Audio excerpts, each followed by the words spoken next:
Here's a story of a lovely lady who was single, living all alone. She dreamed of bringing up 2 girls with one of them in curls. It's a story of a man named Ron who was busy selling copiers of his own. He was bored eating TV dinners, wishing he had 2 sons. Till the one day when the lady met this fella, and they knew that it was much more than a hunch. And they soon began a family, and that's the way we all became the Brignac Bunch. The Brignac Bunch. The Brignac Bunch. That's the way we became the Brignac Bunch.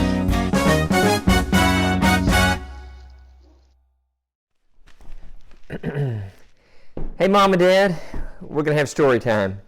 You're going to have a story from me and all the other siblings. And we're going to tell you things that happened to us when we were growing up, my version of it, their version of it, and somewhere in between, we might find out what really happened. All right, so sit back, enjoy, and we love you. Sorry, I'm late. As usual, that's the story of my life. I'm realizing it's a pattern. I'm trying to change. Hi, Zeus. So, Zeus continues. Hi, Ronnie. Hi, Mike. Hi, Lisa. Hi, Mom and Dad. This is Zeus. Of course, you all know that. Anyway, I hope everybody's having a great day. I'm glad we're all together on this beautiful sunny day. Spring, second day of spring, I think. It's kind of odd to see myself in the camera. So I just wanted to say, Ronnie and Michael and Lisa are so much better at this than me. Okay, so Ronnie's already told you what's going on. So we just wanted to talk a few stories as we're all together. What do you? Okay, let's talk about when the Martians visited Highway 397. So this would have been after Close Encounters of the Third Time. Pretty scary movie for a 10-year-old, or whatever age I was. Probably came out in the 70s, so I think I'd been 11 years old. So anyways, we moved to Highway 397. Shortly after we moved in, the Martians landed. That's the way I remember it. So Mike and I were in bed, and so our head was facing the side, with the road side, so that would have been the east side. And we could hear we could hear them landing in the rice field. Freaked us out. So I remember us holding hands, Mike and I, we held hands. And then we just endured the night. I don't know if we told you all anything about it or not at that time. Then it happened again. And we never really found out the answer until years later. I remember telling y'all the story about it. Mom, I probably told this story to y'all about 20 years ago or so. And then you remembered, you said, oh yeah, I remember that Dad was concerned too about it, and he went out with a bat, walking around the house, seeing what was happening. So I guess he thought something spooky was there, happened. Maybe the Martians landed. Not sure. We never found out for sure what y'all thought had landed.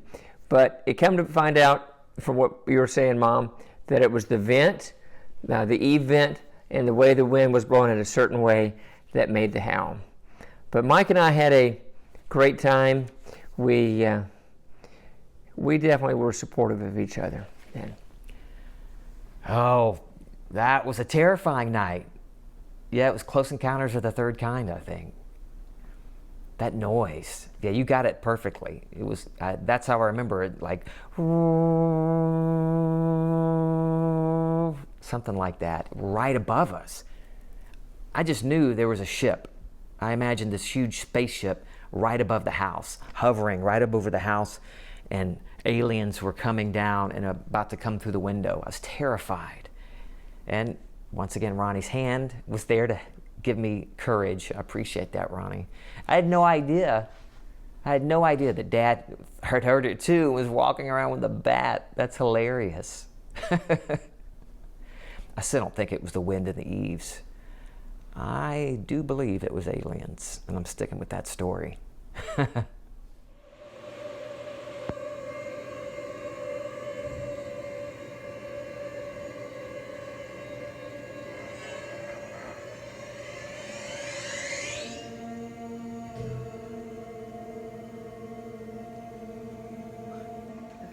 So I don't know about anything about the Martians on 397. I know that the flying saucer Martians did land in the field, Blackberry Field. Kimberly remembers it. I remember it. I think Deborah and Kimberly were taken, and this is what you got left. No, I'm joking. But I do remember them landing. I don't know if they took me or not. If they took me, then I've been brainwashed that I'm really me. I don't know anything about Martians. That's the first I've ever heard that you saw Martians. Really? Martians? Aliens? On 397? Are you sure it wasn't on Center Street where you were born? Did you know you were born on, well, not physically at Center Street, 4128 Center Street, but in Lake Charles, and we were living on 4128 Center Street. But Martians, I don't know. I don't know anything about Martians. Another thing I can think of that happened at Highway 397 was when, same position, Mike and I were, our beds were next to each other, and what we figured was a ghost was in our house, in our room. So we were laying on the bed, and we're just like petrified. We could see something just kind of moving right there towards our door, and we weren't about to get up. And Mike and I probably held hands again. Mike, you might remember if we held hands. And can't wait to hear your version of it, see what you remember. But I remember that ghost or whatever it was. And so what I remember it being was a poster of like Darth Vader or something. And then the corner of it was just flapping up the way that when the air came on. I don't even know if we had ceiling fans, if that was happening or not. But that's another time that me and Mike bonded. We held hands during the time of crisis. It's another fun thing that happened at 397. Oh, The Empire Strikes Back. Oh, yeah. That was a fun night. Well, funny now, looking back, it was terrifying that night. So I was lying in bed looking, I woke up, or something woke me up, and I looked toward the doorway. And standing there near the door, looming in the darkness, was this huge figure. And it was moving. I couldn't tell if it was moving toward me or what it was doing. It had like an undulating movement to it. And I was terrified. I don't think Ronnie and I spoke about it. I don't remember us saying anything to each other. I think we were both too scared to voice or say anything out loud, or the figure, whatever that was, might realize we were awake and come after us. Anyway, it was a long night, and we eventually fell asleep. But the next morning, we realized it was just my life-size Darth Vader poster we had mounted to the wall, on the same wall as the closet, to give you an idea of where it was. That's all it was my poster. And I can't remember if we kept that poster or if I ripped it down after that. Hey, Ronnie, Michael, Elisa, Mom and Dad. Do y'all remember this album? It's stories, bedtime stories. And one of my favorite is the Cinderella story. And I always loved the mouse's voice. It was a squeaky little voice that would say, "Oh, Cinderella." But we would listen to it over and over and over again. I'm just curious if any of you remember this. Oh, and by the way, I didn't borrow this for the video. Deborah. Hey, Deb. No, I don't remember that album at all. I like that squeaky sound that you made about the mouse. That was real cute. the album, maybe Mike or Lisa remember that. The album that I remember is the one that we had about Adam and Eve. It was in the about the creation. It really told all the Bible stories. It was on 2 LP records, and then it would play, and I still have that. So maybe I'll post that again whenever I get back home and share that. All right, next. Hey, do y'all remember having green eggs and ham for breakfast? Dad would do scrambled eggs, and he would put green onions in the blender with the eggs. I always loved that. I need to try that. Anyway, Ronnie, Michael, Elisa, do y'all remember that? I know Mom and Dad remember it. Green eggs and ham? I don't remember green eggs and ham. I think green ham is not safe to eat. And green eggs, I don't remember Dad putting green onions and making it all green. I remember maybe green onions in the eggs, but not pulverized and made them green. Mike, do you remember that? Elisa, you remember green eggs and ham? Oh, Ronnie, that story wasn't supposed to be shared with Mom and Dad. That was one of the things that I should have just kept to myself all these decades. But I'll tell it because I'm a grown man now. I can handle it. It was back in '89, I think. It was right after it was a winter after I graduated from high school, because I had my video camera that Mom and Dad, that you had given me for graduation.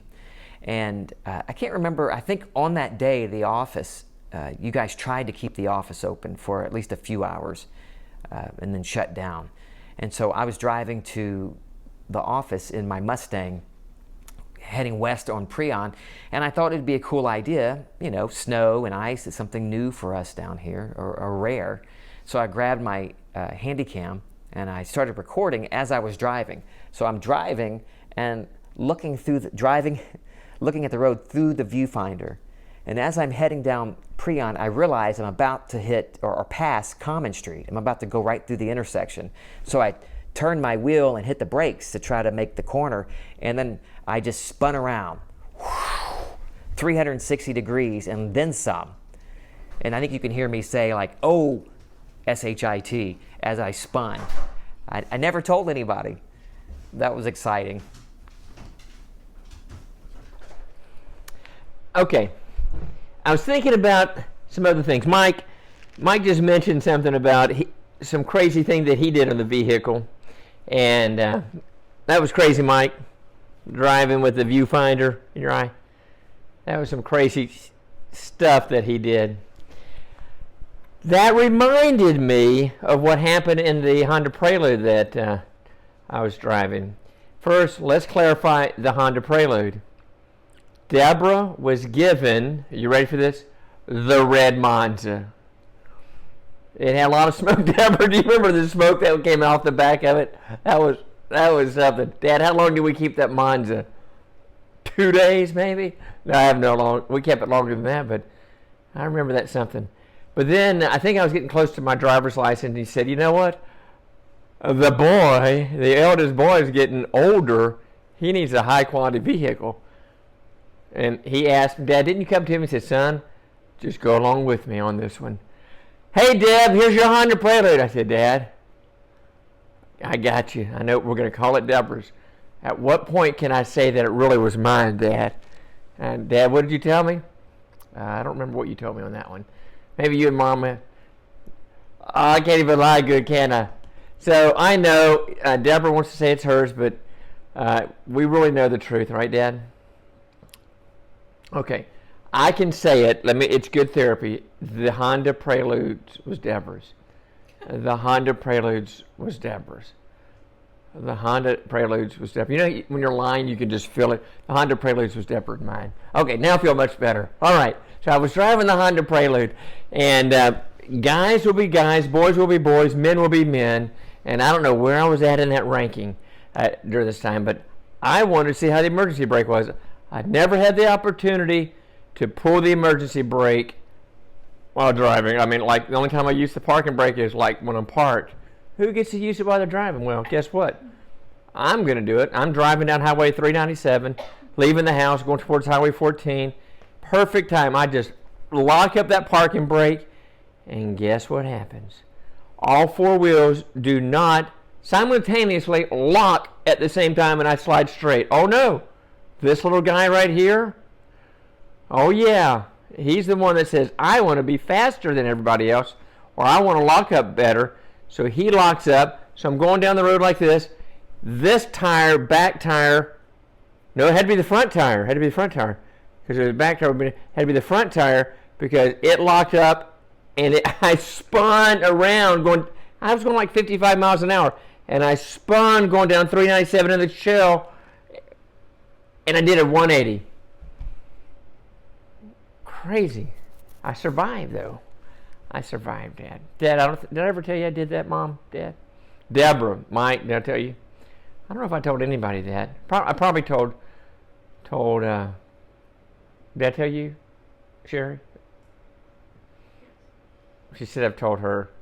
Because before we got married, we had to tell her all of our secrets and everything. You told me you did a rotation. Oh, yeah. She said whenever I told her the story, I did a rotation. Of course it was a rotation. Yeah. A 180 rotation is what it was. Okay. All right, Deborah, you tell us about some of your stories. Mike, you got another one? Tell us about the vehicle. Michael, what you need to tell us about are your wrecks. How many wrecks before you got your driver's license were you in? I don't remember. How many wrecks were you in by your 18th birthday? 5 wrecks or something like that? I think it was like 5 wrecks, Mike. I don't know. You got to tell us about this. Dad, Mom, let me tell you about the Toyota Corona. Do y'all remember, Deborah, Elisa, Mike? Y'all remember that Toyota station wagon, yellow station wagon with the brown on the sides? Toyota Corona? Oh yeah, guess who got to drive that for a little while? We probably all did, but this is what happened to me. So Brian Valere, do you remember Brian Valere? I hung out with him about 9th and 10th grade. We were driving the Toyota Corona. It had the roads were wet a little bit, and I felt I was important, so I had a flashlight. You know, those little safety flashlights. It's white on one side, red flashing, yellow flashing, and then a flashlight. It's a safety flashlight. I thought I could get people to pull over, because when teenagers want to get somewhere, right? So I wanted them to get out of my way so I can get to my destination. So I put this little flashlight, flashing red on it, on my dash, on the Toyota Corona at night, and I figured people would pull over for me. So I'm going down Carbina Road, and I come upon a car. I guess I was going fast because I came upon it, and they never pulled over. So I, being, childish teenager, I just floored it and said, this is wrong, and I got it around. Well, if you remember what's on the other side of Highway 14 when you're coming down Carbina does not go over Highway 14. It doesn't tunnel under it. It stops. It tees into Highway 14. There's a field on the other side. All of a sudden, I looked up, and I realized I was looking in the distance, and I didn't realize that the tree line was right there, and the stop sign was there. So I locked up, or I hit the brakes. And I remember sliding in that Toyota Corona, and I started sliding, and I did not go into Highway 14, but as I was approaching it, and the stop sign was about right here, I went, ooh, and it was like a 4 or 5 foot drop. That was a big ditch right there. So I didn't hit the bottom of it, but I went into the ditch like this, stopped just part of the way.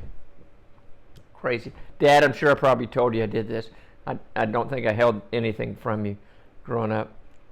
But, so I don't know the guy's name. I don't know it now. I didn't know it then. But it was just one of the guys at school. We weren't in the same crowd. He hung out with more of the rodeo crowds and so forth. And he had a pickup truck. He had a chain or strap. He passed by. We waved at school or said hi to each other passing. And he was nice enough. He hooked onto the axle or bumper, whatever it was, and pulled me out. And we went on our way. That was scary. Scary. All right, let's see what else happened. Let's see. I know I had. Dad, you had an accident in that Toyota Celica. That was scary for us. I remember you were going down that gravel road. That was on Gautier Road when I guess they put new rocks on it. Not the oysters, is that rocks. And then, yeah, you guess you lost control right there. I guess that's the Laredo Circle where it came out. And boy, you tumbled. That was kind of scary. I think you tumbled in the ditch. That was scary. I remember looking at the wreck. I remember looking at the wreck vehicle and seeing how it tumbled. Okay, this is what Sherry just brought up here. I think that's it, y'all. Can y'all see it? Yep. That was that Toyota Corona. Let's see, what else happened growing up? All right, that's what I'm thinking about vehicles. I know I have more vehicle stories. They'll come to me. So how many vehicles? We had the tan pickup, the brown pickup, or the peeling out. Oh my gosh, let me tell you about this one. Okay, so the tan pickup, I was a senior, 4-way stop sign. I'm getting ready to turn left to go under on College Street. I think it's College Street. Turn left, go under 210 to go to the office. Go towards Preon Lake Road. 4-way stop sign. Here's me coming from this other parking lot, and I put it in first, and I let those wheels squeal as I made that turn. Woo! I made a good squeal. Very good squeal. Guess who's sitting right here on this side? That's Mama and 2 of my youngest siblings are in that back seat right there. I remember Mike or Lisa telling me that they heard that squealing, and they jumped up to see what it was. And guess what? Mama followed me to the office. And she said something to me. I didn't get in trouble right then. I didn't get in trouble at all. That evening, Dad pulled me aside and told me, he said, hey, I heard what happened, I heard what you did. He said, from now on, I'm not buying. He said, from now on, you're buying the tires for that truck. So I don't think I ever peeled out again. I think I remember being good with those tires. I do remember driving that red Falcon, Gauguin's red Falcon. I drove it. I remember one time, boy, when you give it gas, it didn't always take off. It was kind of like sputter, sputter, sputter. I remember pulling out in a curve. Car was coming a curve, and I was kind of back, and I thought I had plenty of room, so I kind of gave it some gas, and it didn't quite take off, and I'm partially going, and then I just get out of the way, and he comes around the corner. Like, that was scary. But kids nowadays are just used to fast-performing cars. You hit the accelerator, it takes off. They don't remember the days of the manual steering and the carburetors that don't always take off right away. Times are good. Okay, here's a fun story. I remember being on 4128 Center Street, 318-478-0787. If only I could remember numbers now. I can't, but I can remember those numbers. I'm sitting around the dining room table. It was sweet because it was a family meeting. Michael and Ronnie, you were there. Elisa, it was all about you. We were talking about you. You were in Mom's tummy. So you won't remember this. But, well, you may remember it. But we were trying to decide what our sister's name was going to be. And I'm curious, how did we know it was going to be a girl? Did they do ultrasounds back then? I don't know. Or maybe we just, I have no idea. That's a good question for Mom, Dad. Did we know we were having a girl? Did I know I was going to have a little sister? But I don't remember coming up with a brother's name. So we must have known that we were having a little girl, a little sister. So I can remember going through different names, and then we said, well, Mom's name, Mary Alice, and then we were like, Alice, no. And then we were going around saying Alice in different ways, and we came up with Elisa. And that's a sweet story. Ronnie, do you remember that? Michael? Mom and Dad, I know you remember it. It was a sweet story. And so Elisa Kay, sweet, precious, beautiful name. That was a very fun memory. I loved helping come up with her name. And I think she loves her name, right? You love your name, right, Elisa? Love you. Okay, I'm turning this off right now. I remember a funny story. It was before Michael or Elisa was born. And we were living in New Orleans. I remember Mom and Dad having friends over, or maybe they were at Dick's house. That's not what I called him back then. I don't know his last name now. I probably would have said Mr. But I was only a toddler. Ronnie, I was think less than a year. I could be wrong. We'll have to ask Mom and Dad. Mom and Dad, what do you think? How old was Ronnie? And Ronnie, by the way, I thought you were born at 4128 Center Street. I mean, I thought that's the house we lived in when you were born. But anyway, back to New Orleans. I babble so much, and I ding, ding, ding, ding off the walls. I can't even, this is so bad. Okay. I'm thinking. So I remember Mom cutting these girls' hair. They were our neighbors. I don't recall their names. And our driveway in New Orleans, I think we had a screen porch, or I recall like a screen porch, but could be wrong. Maybe Mom was just out on the sidewalk or by the front door. But I was in charge of little baby Ronnie. Oh, my sweet little baby. And so I was holding him, strolling them. Joe's in. Hi, Joe. Hey. And I remember looking at that precious little face and looking at Mom trimming the girl's hair. And I remember thinking, this is really bad. Bye-bye, Ronnie. I'm surprised I didn't say hands up. And I remember pushing you down the driveway. Thank goodness you didn't get hurt. I think I just wanted you, I wasn't really saying bye-bye. I think I wanted you to have fun and go on like a ride. I don't know. Love you. Mom, Dad, okay. Mom, I know you probably remember this. Dad, I'm not sure if you know this. Okay, so when you weren't home, maybe you were working late.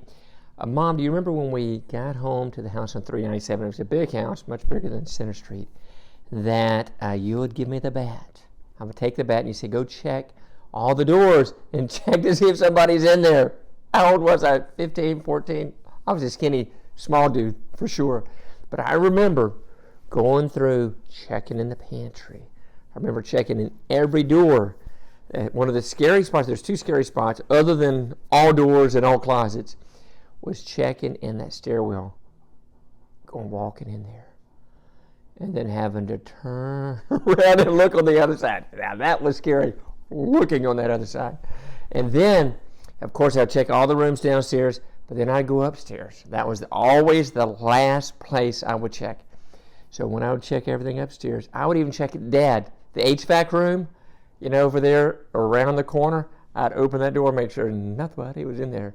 There was times that I would even walk on top of the HVAC to make sure no one's hiding on the other side of the HVAC. Then I would check that little closet that we had around the bathroom. It would go and then it would turn. So I'd go in there and I would turn and I would look, and we had that hole that had some paneling on the other side. What if somebody was hiding behind that? So I'd pick that board up, and then I would go inside, and I had to reach inside there to turn the light on, and then I would go walk all the way around as far as I could to make sure nobody was hiding. So I did that quite a few times. And then finally I said, the scariest part was, what if somebody was hiding in the attic? So what I started doing was, I said, you know what? I can never tell if somebody went through that and put the board back. So what did I start doing? Brilliant kid that I was. I started stacking stuff up against that board so that if anybody would go through there and the other side, I know that they couldn't restack it. So that was my solution to making sure nobody was hiding in the attic. That was all. So Sherry says, why do you leave the lights on all the time? I said, I just like lights on. I don't know. Wherever I'm at, just leave all the lights on. And so she said, what's happened in your past? Are you afraid of the dark? I said, no, I'm not afraid of the dark. I walk out here in the dark without the flashlight. And I started telling her about the story of the bed. She said, that's why you like all the lights on. Everywhere's in the house, all the lights on. She turns them off. But I think I remember y'all turning the lights off behind us too. Mike, did you ever do that with me? Did you ever help look for the? Yep. See, even Mike was right there with me helping stuff out. Oh, I just wanted to say thank you, Ronnie, for protecting us and going upstairs and checking with your bat. That was really, really sweet of you to help out. I don't really remember him doing that. But I'm thanking you anyway. I'm eating a Lay's potato chip because this helps me not be nervous. I don't know why you're making me nervous, Ronnie, Michael, and Elisa. I don't know why. I'm not really nervous. I'm just hungry. I'm pausing, listening again. I'm trying to learn this. Okay, Dad. All right. You're proud of your boy. I know you are. Okay? So I came back you came home from work and you saw an ice chest of fish. I don't know if you remember this. We were living on Center Street, but you saw an ice chest of fish. And you asked where I caught these at. I said, at the gully. I caught them at the gully. And you said, I don't know if it was that night or the next night, and you opened it up and said, oh, they stink. You should have put them on ice. I didn't tell you this till years later. I think probably before I moved up here sometime. So let's call it 15, 20 years ago. So this would have been 20 or 20 years after it happened. I don't know if you remember. But I finally confessed to me not catching the fish. Sure, they came from the gully, but they were on the bank of the gully. They weren't actually in the water. I didn't catch them. They were on the bank under the bridge. That's where I got those bass from. And that's why they stunk, because they were already dead. And I'm glad we didn't eat them. I guess you chunked them. I have no idea what happened to those. But that was something. I remember finding all those fish, and I thought I was pretty proud that I found them. Sorry I tricked you and Mom. Oh well. I do. Forgive me on that. Mike, you didn't have any part of that, did you? Deborah, did you have any part of that one? Hello, it's me again. Fish stories. Let's talk about fish stories. I am clueless of the gully, the bass. I think it was bass that Ronnie caught or supposedly caught. Have no idea. But I do remember going fishing with Dad and Ronnie and not on a big boat, a little boat. I think it was Big Lake. I'm not positive. But I'm sure Ronnie remembers this because he was such a great fisherman back then. And he was trying to help Dad. I think he was cutting up. I think you were cutting up. In Dad's Boy Scout canteen or something that he would carry water in, Ronnie decided he was just gonna, play with it in the water while the boat is moving, and collecting water. And then it got so heavy or strong and it just dropped. He dropped it. Ooh. And Ronnie, you lost that canteen or I don't know. Dad, what was it? Anyway, Dad's Boy Scout thing that collected water, whatever you call it. Lost it. Bye-bye. So I remember that story about fishing, and I remember us going camping. Elisa was a toddler. Michael went, Ronnie, I was there, Dad, and we had the Bertram, and we tied up. We talk about this story a lot. We tied up, and then the water receded during the night, and we got stuck, and Dad had to call someone, Coast Guard. I could be wrong. Call someone. we didn't have cell phones. So he used the radio in the boat because there was no cell phones back then. That's right, no cell phones. So radio, and they had to come and help us. But the story is much, much longer. But that was a fun memory of camping. I loved it. And Mom and Elisa got to have girl time. That was special. They probably did something fun. Probably made a craft or baked. But, okay, I'm going to turn this off because I still feel like I'm just babbling. Ronnie, you're going to have a lot of fun editing this part. When I'm talking, what do you think you're going to have fun editing this? Michael, what do you think? Okay. You know, I was thinking back to, I remember living on Center Street. I remember living at the Florida Lee Apartments. And I don't remember who those boys were. I remember had black hair. I don't know if there was Tommy or somebody. I remember the swimming pool. But it seemed like that was a fun time. That was kind of like when we were waiting for the house to be built. So I do remember that. And hey, Mike, Deb, Lisa, y'all remember staying at the Florida Lee Apartments? Deb, do you remember who those guys were? Or Mike, you remember? Okay. Another thing I remember living on Center Street was the kumquat tree. I loved eating the kumquats. It was kind of strange. I remember the first time I tried a kumquat out there, I remember peeling it. And how old was I when we moved there?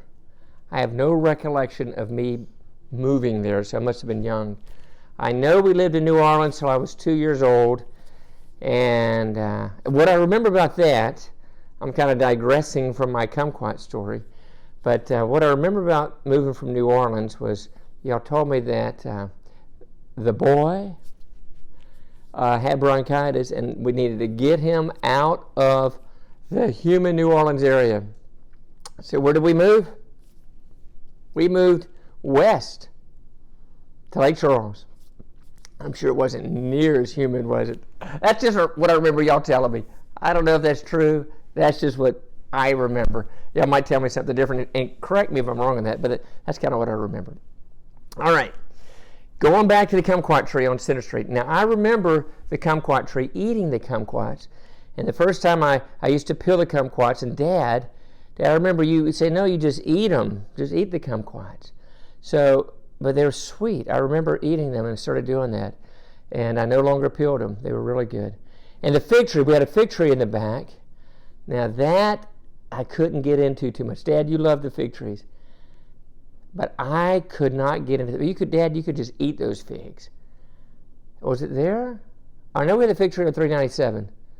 Maybe we didn't have a fig tree on Center Street. I don't remember. Deb, you remember? Mike, you remember? Anybody remember? Aha! Okay. So the other thing I remember about the Center Street was the pool. When we built the deck over it, I remember just the fun times that we had swimming in the pool.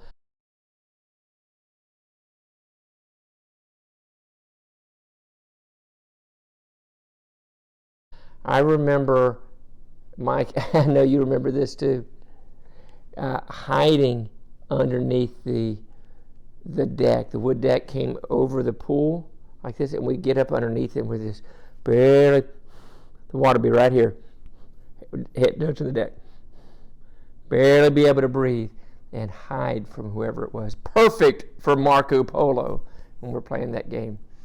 I remember another time on Center Street, I shot a robin.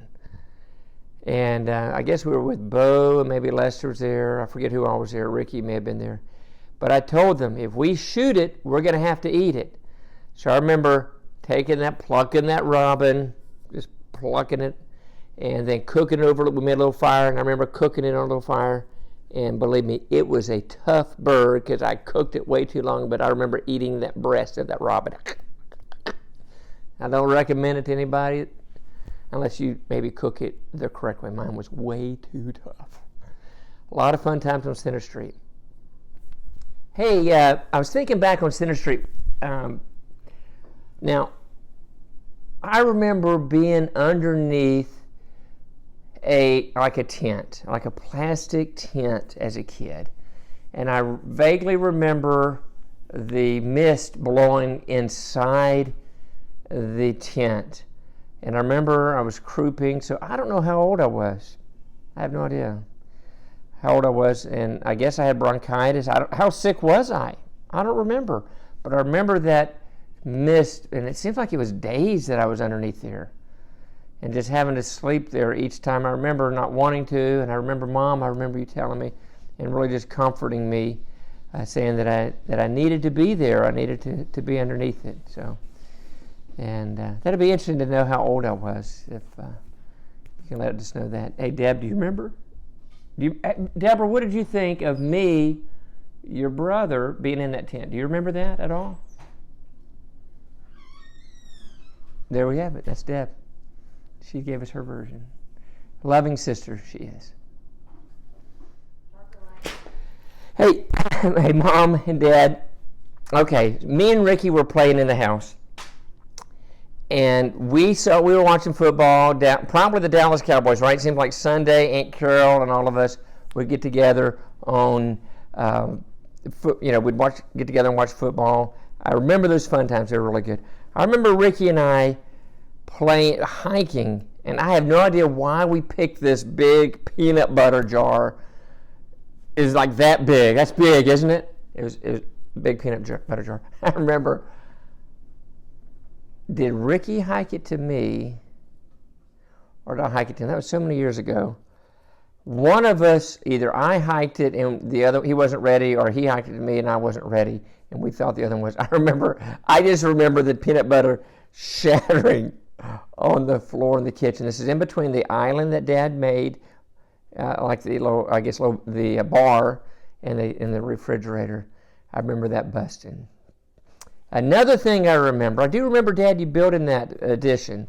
I remember it not being completed. I remember I can vaguely remember the wood of the cabinets not being finished, but I think we even have a picture of one of the kids hiding, Elisa. Elisa, did you hide in the cabinet at one time? I forget if you did that. I remember seeing a picture years ago of someone hiding in the unfinished cabinet. I wonder if that's where it was at. Do you remember, Elisa, do you remember that at all? Or Deb? Mike, anybody? Dad, so I'm remembering a couple of things. So in the shop, when we walk in the front door, we have the living room, and then we have the shop behind it. Then we turn left to go into, I guess, like the room that has the dining room table and the living room on the left, and we turn right to go to the kitchen. And the old kitchen was right there when you walk in. I do remember that the old kitchen was being right there. In fact, in that old kitchen, Mom, I remember something burned. I don't know if it was a toaster caught on fire or what, but I remember the cabinet catching on fire. And I remember you calling 911 and not sure what to do. I remember that would be on the cabinet towards that door, towards the shop area. I remember it catching on fire and smoke coming into the house, and you were putting it out, and you put it out. Dad, you might have been there. I just remember Mom telling me to go outside to wave the fire truck down. But Mom, you were putting it out. I guess you had it mostly out. By the time they showed up, and they weren't too far away. They were just like right around the corner from us, but I guess you were pretty quick in putting that fire out. But I do remember that. That was funny. That wasn't funny. No, sorry. I didn't mean to say that. But I do remember that. Okay, in the shop that we had on Center Street, Dad, I remember us, when we walked in that door, turned right, and that's kind of the shop. I remember being against that back wall there. And what I remember, one time we made, you taught me how to take the battery and wrap the wire around the nail that we did, and we magnetized it, and we could pick things up. That was pretty cool. I need to try that again, show Bentley and Gunner how to do that. I got to practice, make sure I know how to do that. But I remember doing that. That was fun times.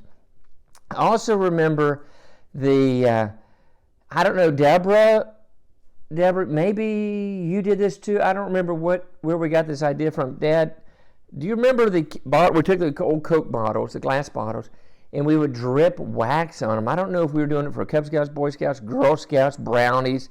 I don't know who we were doing it for, why we were doing it, but right there, Can you see that? You can't see that. That's a scar.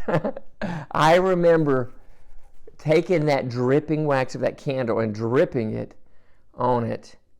And I remember holding the bottle. I remember what, and I remember that wax just went down and just covered that part of the finger. And I had the biggest blister. Oh my gosh, I remember screaming, and I had that scar for a long time. Probably, I'd say the scar just went away in my 30s. I still had the scar. The skin was still kind of light there. But I remember a lot of fun things that we did on Center Street. That was another one that I made. Another thing that I can remember. Okay, so Mom, while we're talking about the kitchen on Center Street, I got to remember this. How old was I? I still don't know. I guess we moved from Center Street to Fleur de Lis, and I guess in 1979, maybe right when I was going into high school in 1980.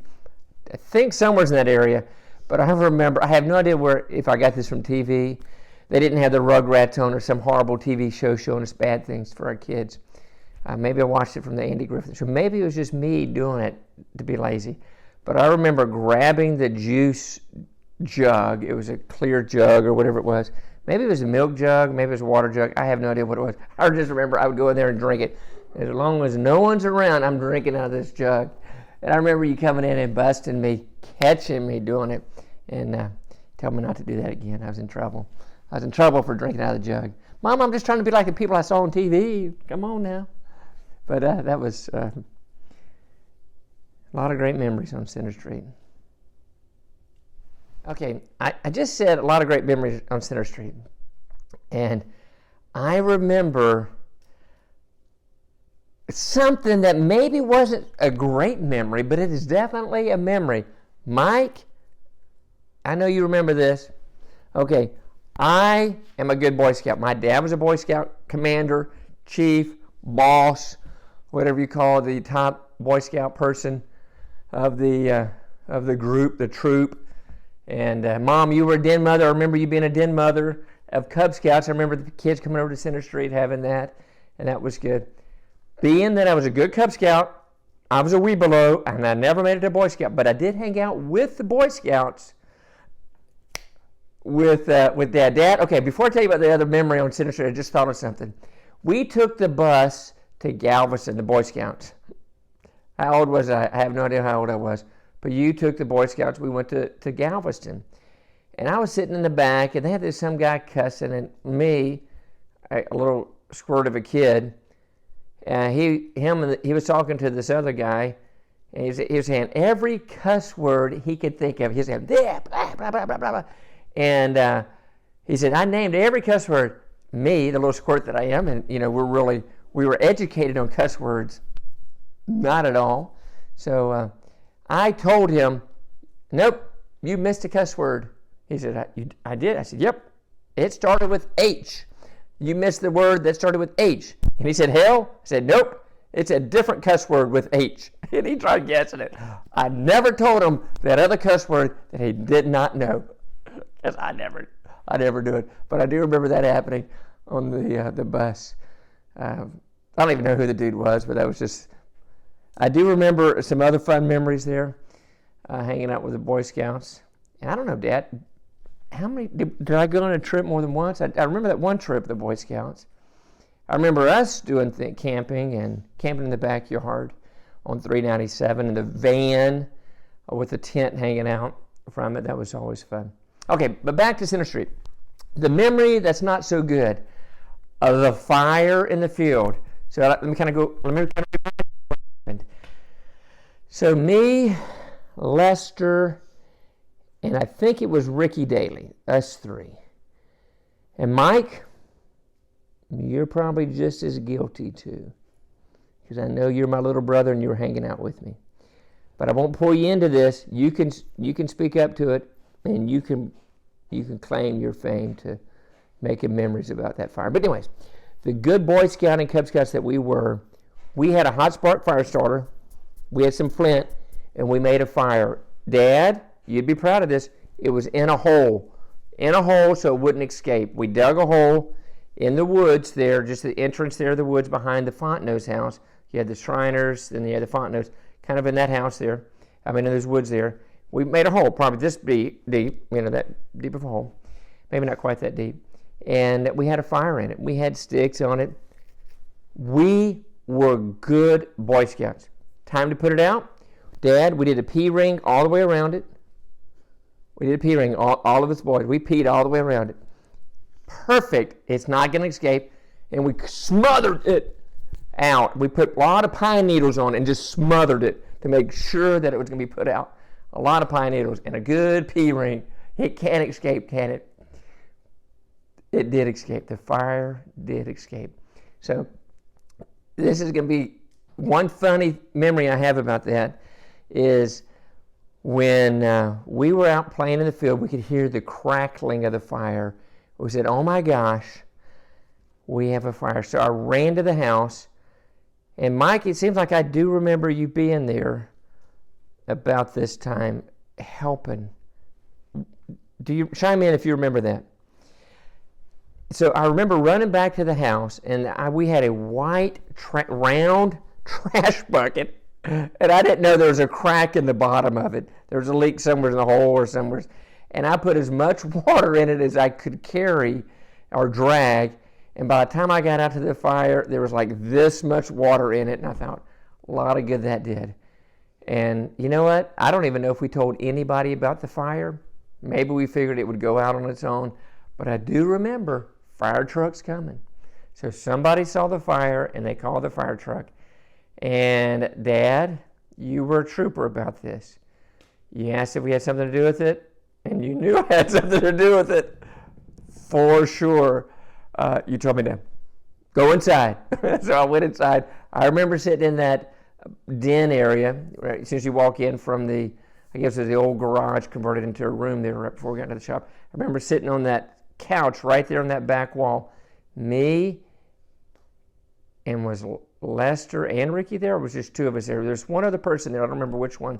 Had to be Lester, because Lester said, or was Lester outside, he told me this, but I do remember him saying that we could not tell his dad, or actually it wasn't his dad, right? Mr. Bilodeau wasn't his dad.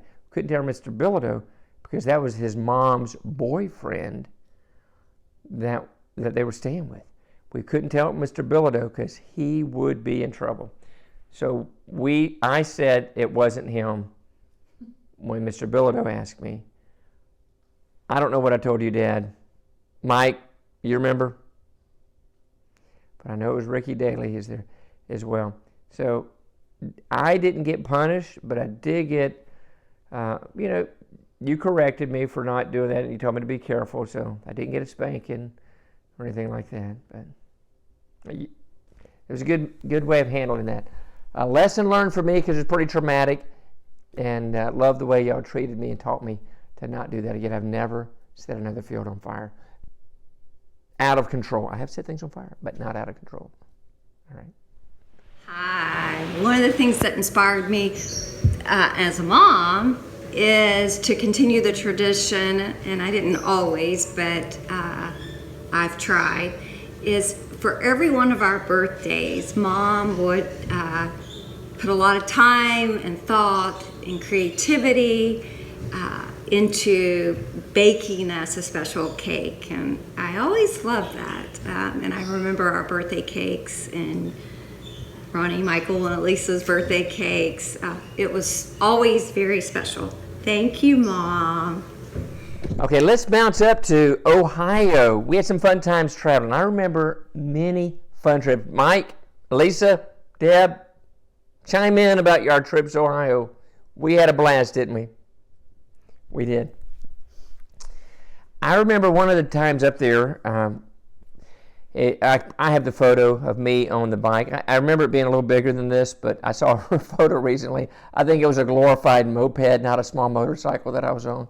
But anyways, Tim had the motorcycle, a 250, and I was thinking like it was 100, but it may have been just like a 50 moped. I don't know. But I was going about 35 miles an hour, so whatever bike that would have been. We went to the Montsingers. Keith Montsinger, Keith or Kurt, gave me the silver helmet to wear, since I was going to be doing that. and we would ride up to see him. Well, the bridge was out right there by Uncle Mac and Aunt Joan's house, right outside on the way to the Motsinger. So we had to cut through the bean field, cornfield, bean field, whatever it was, to get on the road. Well, we're going this way. This is Tim, this is me. We already went to the Motsingers, and we're going this way. And Tim knows we have to turn this way to get into the bean field. Me? Not me, I don't know that. I didn't know he was going to turn. So we're driving, and he wants to take a turn to the bean field. So he goes, woof. He hits my front tire. I go airborne immediately. And do y'all remember that? That helmet had a gouge. From what I remember, it was it could have been 3/16 of an inch, could have been a 1/4 inch. But I remember that gouge in the helmet. I remember my chest being scraped up and my elbows. I had scars on my elbows for a long time. I remember a Timex watch. Y'all that's when we had the commercial. Timex takes a licking and keeps on ticking. We had the commercials with that Timex that was put in the tire and it spun around and finally it came back in to be repaired again. The guy said, oh, my watch got lost in your tire and here it is. I was going to turn that into Timex, but I never did.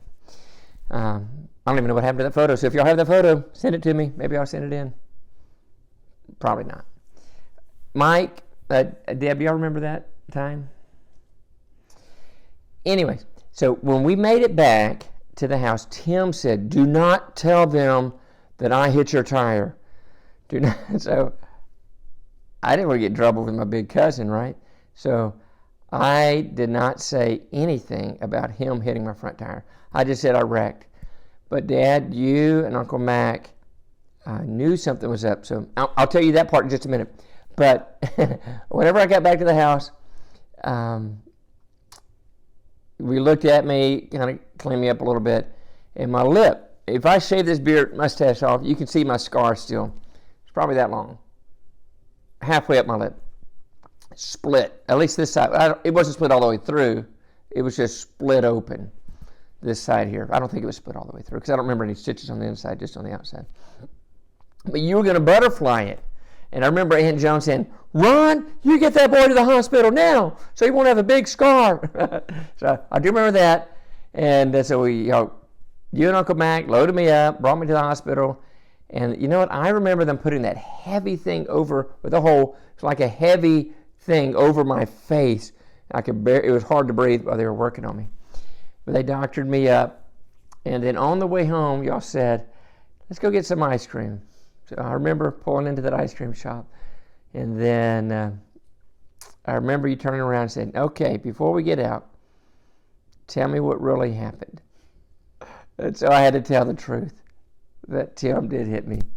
His rear tire hit my front end. I do remember that.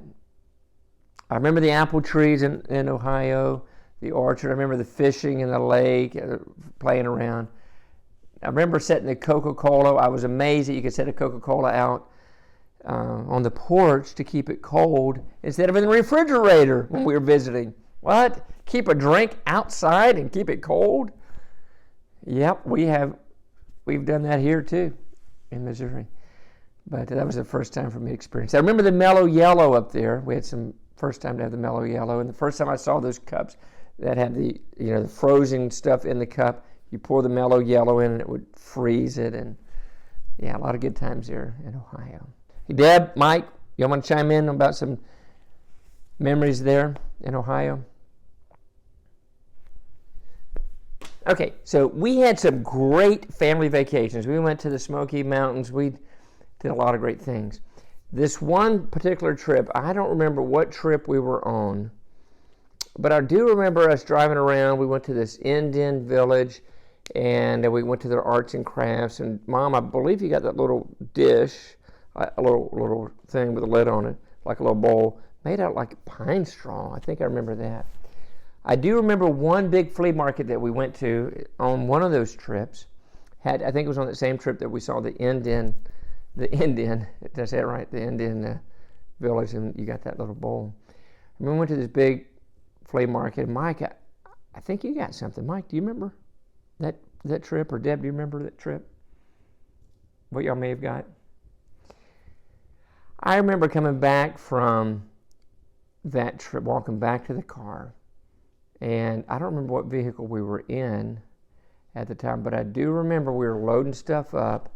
Seems like it was in a trunk. It may have been a van. I don't know. It could have been our brown van. But I remember loading things up, and I was crying. I remember crying, and Mom, you and Dad, I think both of y'all asked why I was crying, and I cried because I didn't get anything. And that's when, I don't remember which one of y'all said this, Mom, you or Dad, or you, Dad. I don't remember, but I remember that little brown Bible holder. We all said, look, we got this Bible holder. You can have this Bible holder. It was like one of those things that open up like this. I said, yes, you can have this Bible holder will be for you. So I'm sure that made it happy for me, right? I said, okay, thank you. I'll take the Bible holder. But that was something how y'all, it worked, right? Except I don't have the Bible holder. Where is this Bible holder that I had as a 8-year-old or 9-year-old or 10-year-old, 12-year-old? Anyways, I do remember that. That was a good recovery that y'all made. Great recovery. But a lot of fun times on that. Okay, on Center Street, I was not always good. Okay, this is bad. First of all, bad. This is bad. I'm embarrassed to say that I did this. But I was trying to fit in. Like, have you ever watched the show, not the Goonies, but what was the other one? The Sandlot, when the guy, you're trying to fit in with the other guys. So in the very corner, I guess that would have been Madeline. Mike, do you remember the very one? We got our house, we've got Mr. Bilodeau, and we've got the other house that I cut their yard for. I got to remember about me cutting their yard. And then a couple more houses at the very end. I think that was Madeline, maybe. But I remember us, they had some bushes right there on that street. And I'll tell you about the bushes, and I'll go back to that bad thing that I was telling you about. So I remember me and, had to be Bo or Ricky, that we would hide in those bushes and we'd get flashlights. And as cars would come by, we thought we were being so cool and mischievous. We'd shine the lights right in their eyes as they were driving by, like trying to blind them as they're driving, like, you can't see. Bad. And we did have a couple of times they would stop and holler at us, and we'd take off running. We wouldn't run down the street. Oh, no. we wouldn't want to run back to our house where they know we were at. We would run to the field and then take off and then jump into one of our yards, because when we went down the street, we knew they could follow us. Okay, so that bad thing that I did, I have no idea how old I was. I don't. But I remember that there were some older kids that lived on that corner, from what I remember. I think that's where they lived. And we were just fitting in, and I have no idea. They were talking about money and stuff. And they were talking about, would you do this for a quarter and that? You're going to be embarrassed. Mom, Dad, I've never, ever told. Michael, you might have been there. Deborah, I know you weren't there. And Lisa, I know you weren't there to witness. Did not do this in front of any family, I don't think, except for my brother. I'll probably do it in front of my brother. But they said, lick my feet for a quarter. And we were playing, we're barefoot, we're running on the street.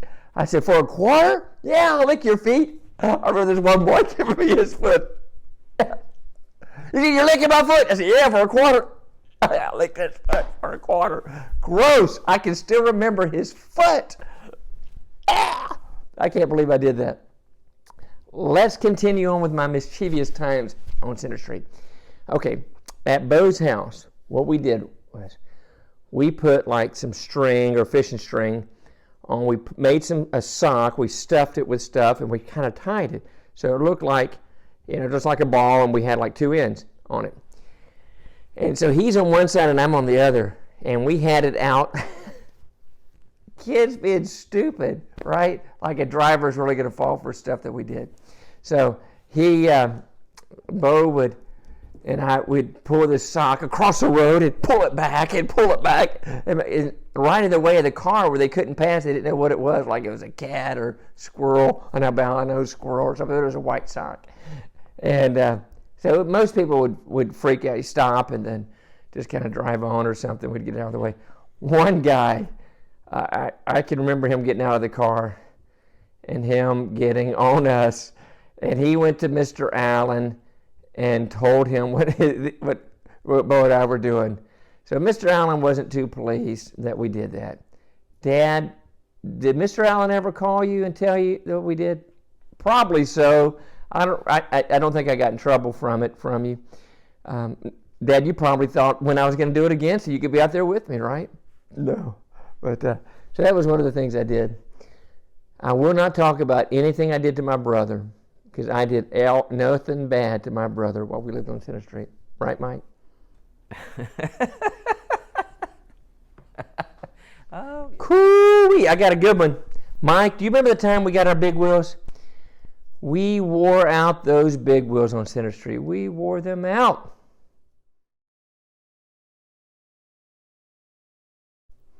We had a blast with those big wheels. I don't know if I would still ride a big wheel if there was a big one for me, but I think I would. I think I would still ride a big wheel. If you can get me a big wheel, Dad, if you can make me a big wheel, I'll drive it.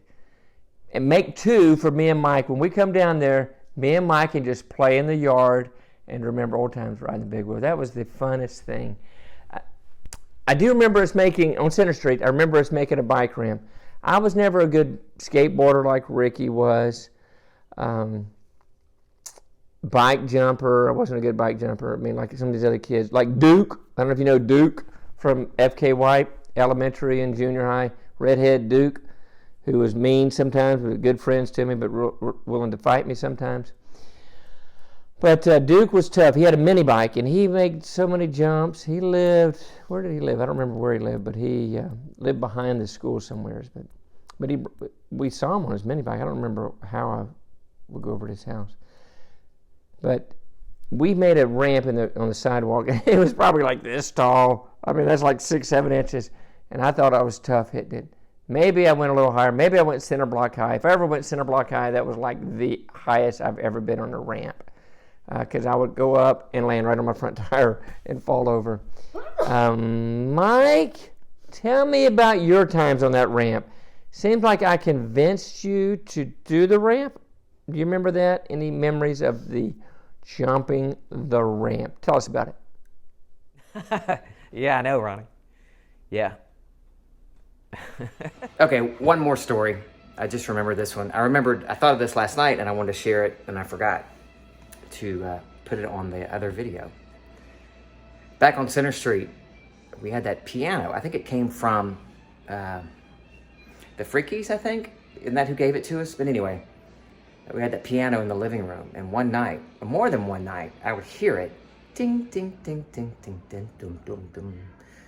And I imagine there's some demonic creature on the keys, walking across the keys. Terrified me.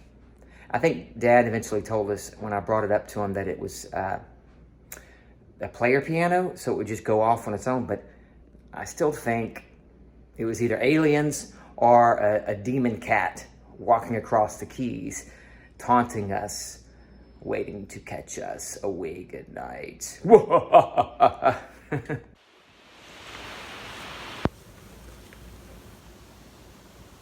The sun is shining through the window. So I remember our Colorado trip. It's when Melissa got lost in the woods and Sonny and Cher found her. And then I walked up and saw Sonny and Cher and talked to them, interact. And then we weren't far from our campsite. And then we walked back together, but it was definitely Sonny and Cher because that was when Sonny and Cher show was on. Elisa, you were a baby. We all were in this station wagon. I don't know how the 6 of us and the 5 of them, so that would have been 4 adults. Let's see if I know my math. 4 adults and 7 kids. Yeah. Fit in the station wagon with all our luggage up above, all the kids in the back. Elisa, you at times were in your, there was no seat belt laws back then. We're in your little carrier. I can't say car seat. I don't know what. Why am I having, I don't know what you call it. But you were on the floor, and then Mom since there was no seatbelt laws, you could be picked up and hugged and loved on and fed while we were driving. Change your diaper. Mom would change your diaper on her lap. Back then they didn't even in the rest stops or bathrooms, they didn't have changing tables that you pulled down or family bathrooms. So Mom would change your diaper either laying on the seat or on her lap. Anyway, that was a fun trip. We had fun. I do remember Dad driving up the mountain. And when we were in Colorado back in 2012, I can't remember, I want to say it was near Estes Park, going up that same mountain, because I remember talking to you, Mom, Dad and Mom, about what mountain that was.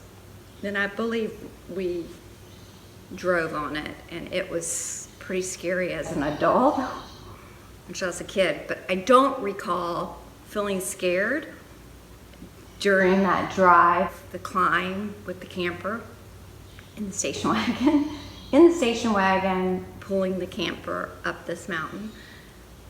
In the back part of the station wagon where all of us kids were with our pillows and blankets, we could look out the big station wagon window in the back and we could see the edge, but I don't recall being scared. I do remember laughing, this is horrible, thinking it was funny that Patrick was screaming, squealing, screaming. I remember thinking that was funny.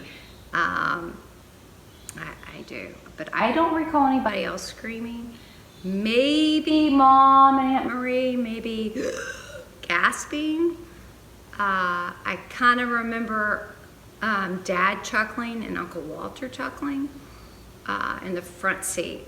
And I believe Aunt Marie and Mama were in the second. That's what I remember about that story, or about the trip. But it was a fun trip, I remember. And Ronnie, I'm sorry, I had no idea that you actually pooped in your pants at that age. So I would have been 8 and you would have been 6. I don't think you really pooped in your pants. BM. Okay, wait, I gotta turn this off. I don't think you did at that age. I think in your memory you were just embarrassed, you had a skid. I don't think you really did. Okay, I'm gonna turn this off because I have a funny story to tell and I have to stop this.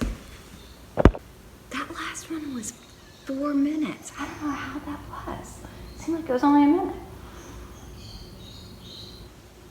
I had no clue what BM stood for as a child or a teenager.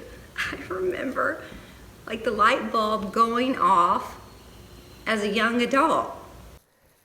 Pause. Deborah, let me tell you something. We couldn't even say anything other than that, those 2 initials. And I didn't know what it meant till years later after I had children, same as you. And our cousins, they could say the word fart. There's Mom. Now, what is wrong with me that I didn't know that BM stood for bowel movement? I had no idea. I think it was after Kristen was born, or maybe right before. Do not tell anybody. Do you hear me? Don't tell anybody. This is just between 6 of us. What was that, Mom? What did you say when I said the word F-A-R-T? Fart? Fart. Do you remember Grandma? When we were at the table, we were in Texas with Elisa and I think Deborah, St. Angelo. And one of us at the table said that word, and Grandma was just shocked that we said that. Because where did you get the word? What did you call that when you had to go to the bathroom? What did y'all call it growing up? Going to the bathroom. Okay, why did we start saying the word BM? Where did that come from?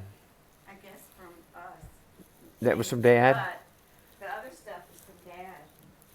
Bowel movement, that came from you, Dad? The word bowel movement? Goggle? Poop, we couldn't say poop. We couldn't say fart. We called it BM growing up, right? Right. And Helen didn't know what that meant until she was quite I didn't know till after I had Lindsay. Deborah didn't know till she had kids too. That's great. Yeah, that's Say we didn't teach them then. right, exactly. We didn't teach them what that was. Look at next door. Yeah. There's a picture. Okay, one more. This one's about my little sister, Elisa. And the day I learned to stop messing with her and stop picking on her. We were teenagers living at 397, and Mom and Dad, remember the phone you had mounted to the brick in the kitchen on the above the counter next to the oven and all that? And you'd gotten Mom that really, really long cord for the handset so she could walk all over the kitchen. Well, I was messing with Elisa, and I was standing near the pantry, that side of the kitchen. And I can't remember what I was picking at her. I was being mean. And she'd had enough. And she grabbed that phone, and she let the handset slip out of her hand, and she held on to the cord. And then she used that like Indiana Jones and his whip at me. She missed me. But I learned that day, don't mess with my little sister anymore. She's tough. I love you, Elisa.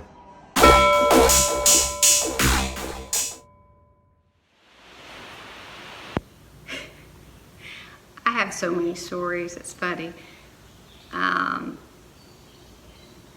I'm looking, I'm thinking, I'm trying that, pausing again to hear what y'all have to say because it's so important. Michael, I want to hear your thoughts. Ronnie, Elisa.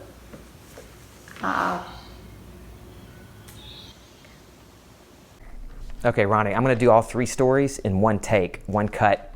Stay. Penny won't leave me alone. She keeps rocking the microphone, stepping on my mic cord. Penny, stay. All right. So I'm going to do these. I'm going to do the Empire Strikes Back, Martian, and then the ice story, driving on the ice.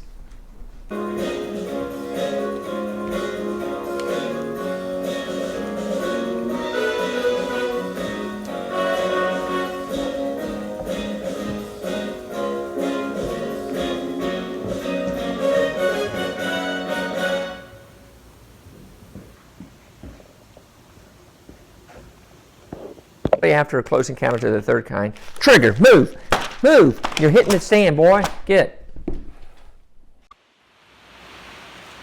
Third handful. And I'm supposed to be on a, like, no carbs and why? I don't like these. I prefer Fritos or Cheetos, and I rarely have any of those, but I'm having Lay's potato chips right now.